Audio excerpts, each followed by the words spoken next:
National Educational Television presents African Writers of Today, a series of programs surveying the literary scene in contemporary Africa. Today we feature an interview with the Nigerian novelist Chinua Achebe.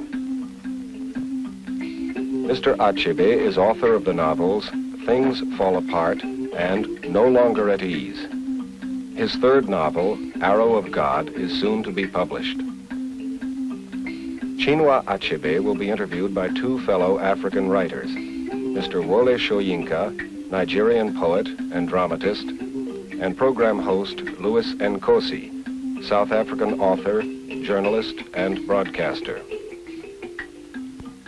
This program was recorded in the Nigerian National Museum, Lagos. Now, these little horned things are very interesting. Every adult Igbo man had one, and when he died, it split into two, and one half is buried with him, and the other half is thrown away.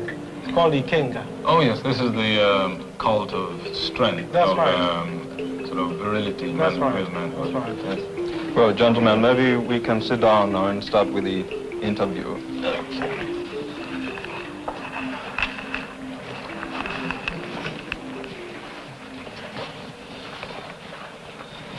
Are you all comfortable?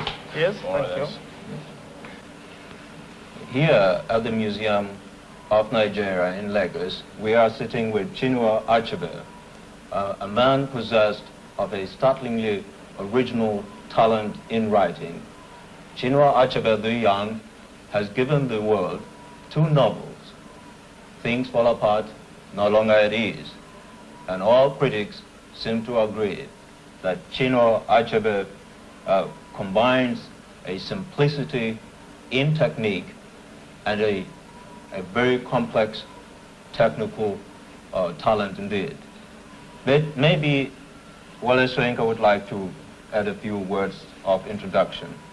No, I don't think I have much more to add to what you said about Chinua Achebe on the personal level and all the other aspects. I'd just like to go straight into your work.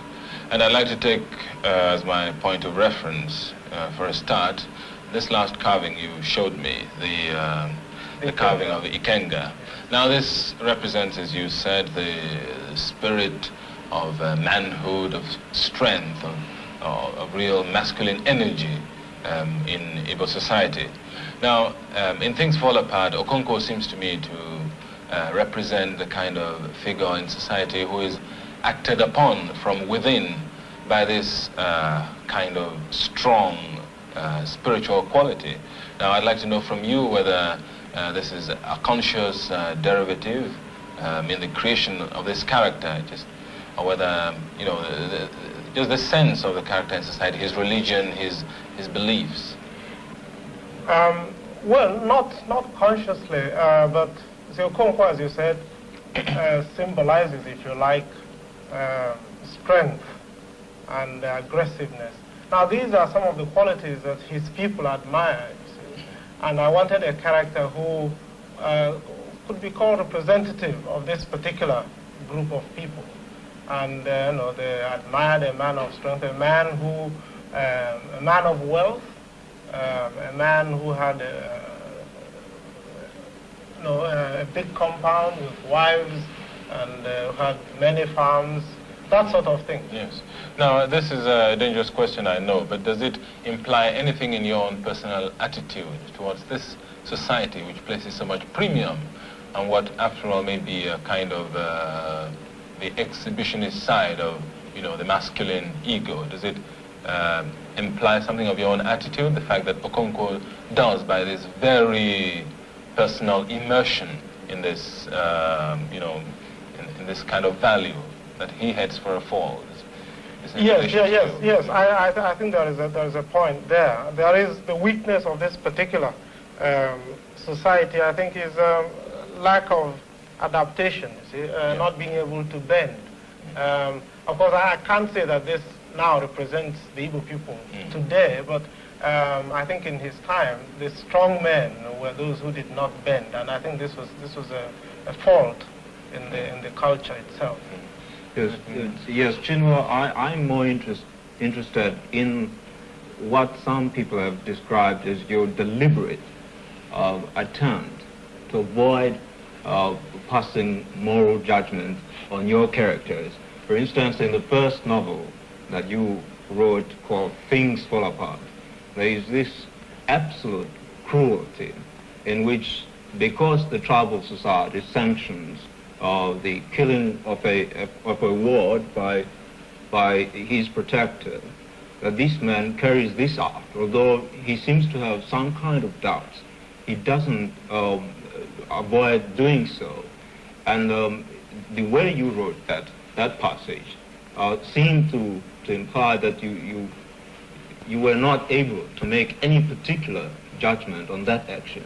Is this true, or what? No, I don't think this is a fair assessment at all. You have to see the story as a whole.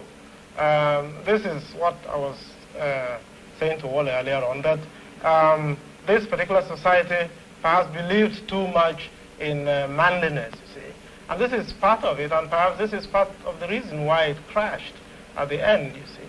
And I don't think a writer should point a moral lesson on every page. I think the total effect at the end of the story is that this is the way that things went, you see. I like my moral to be, not to be as obvious as yes, what I was getting at was whether you had some kind of moral point of view. Yes, well, yes. Taking the book as a whole. Yes, I did. You see, I think that this particular society had its good side, the poetry of the life, the simplicity, if you like, the communal way of sharing in happiness and in sorrow and in work and all that. You see, it had all that. Also, it had art and beauty, but it had this cruel side to it. You see, and it is this that I think that helped to bring down my hero. Well, for a moment I was going to, when you began explaining, when you began sort of expatiating on the values of this society, I was going to say that this sounded dangerously like the philosophy of negritude. Shall I say almost the myth of negritude, simple, but I was relieved you mentioned an extra dimension to it. But if I may pick up something which Liz was saying, the whole question of style, do you accept the evaluation which has been placed on your style by some critics that there is a kind of almost precise workmanship about it, that it's almost a kind of unrelieved competence as opposed to genuine artistic inspiration, hit me if you like, but how do you react to this kind? How do you react to this sort of? Don't expect me to accept that, but no. As a matter of fact, I don't think one could call my method, describe my method in those terms, because I don't particularly spend a lot of time on polishing.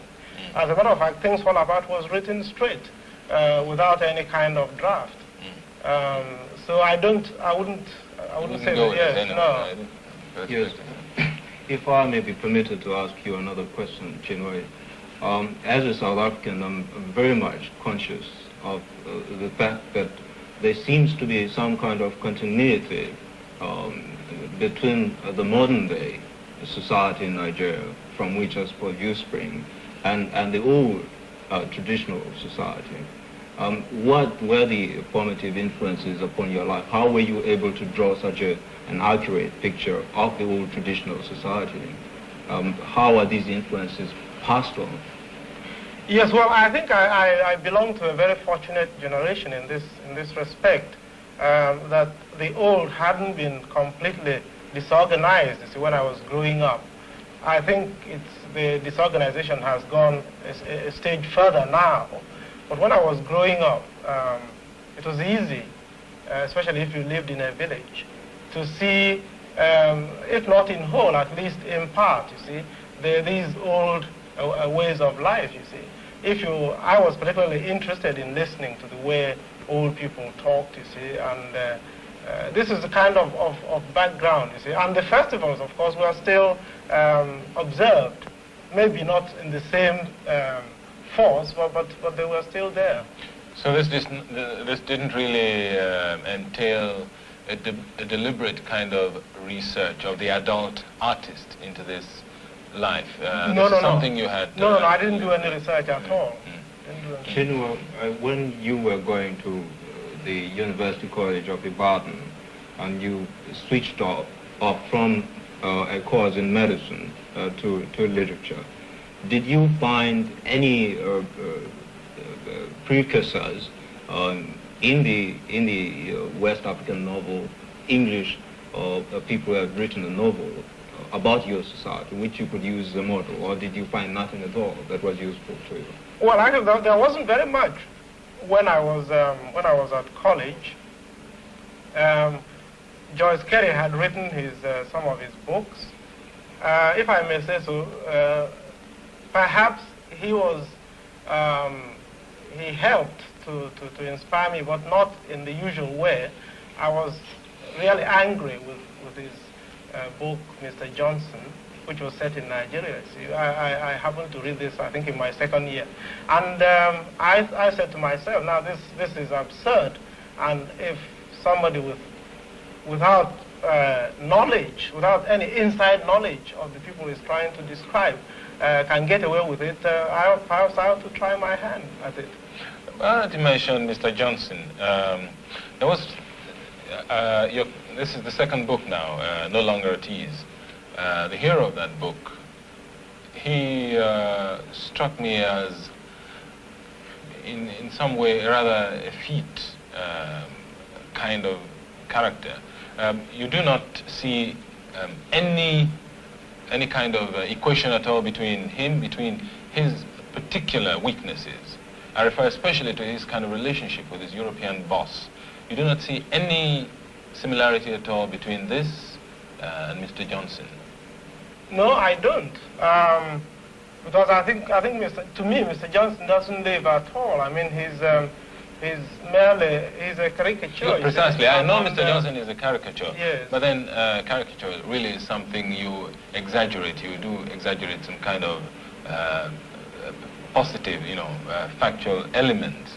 Now, you do not think that this hero, he does demonstrate some of these exaggerated qualities in Mr. Johnson. Again, I go back to his relationship with his boss in the office, the kind of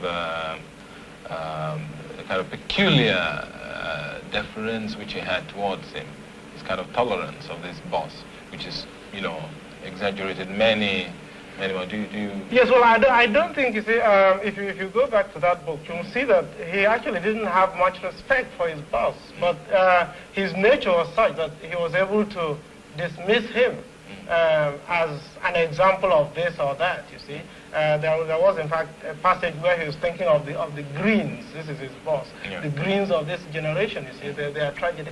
No, I think his problem was that he was perhaps too civilized, to shout. And this might be what you're referring to. But I don't think it's the same thing as Mr. Johnson. Perhaps even a caricature is not a correct word. Perhaps it's simply a puppet. A complete travesty of the situation.